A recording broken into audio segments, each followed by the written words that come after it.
అక్బరుద్దీన్ ఓవైసీ, నిన్నే అడుగుతున్నా, ఏం చేస్తావు 15 నిమిషాల్లో? 15 मिनट के लिए पुलिस को हटा लो, बता देंगे किसमें हिम्मत है, कौन ताकतवर है। 2012 నిర్మల్లో అనుకుంటా అక్బరుద్దీన్ ఓవైసీ ఒక మీటింగ్ లో మాట్లాడుతూ, ముస్లిమ్స్ 25 కోట్ల మంది ఉన్నాం, హిందువులు 100 కోట్ల మంది ఉన్నారు, కానీ పోలీసులను ఒక 15 నిమిషాలు పక్కన పెడితే ఎవరేంటో చూపిస్తామని వాగాడు.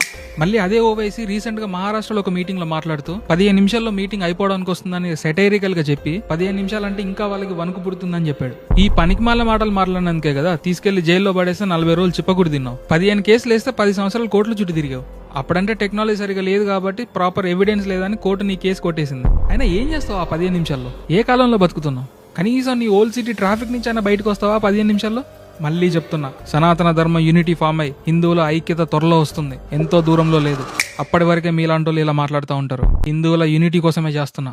నువ్వు ముచ్చట పడుతున్న అదే 15 నిమిషాల పూజ నువ్వుండే చార్మినార్ దగ్గరే భాగ్యలక్ష్మి అమ్మవారి గుడిలో నీకు మేము చేస్తాం. అందరికీ షేర్ చేయండి. సనాతన ధర్మ యూనిటీ మన దేశానికి అవసరం.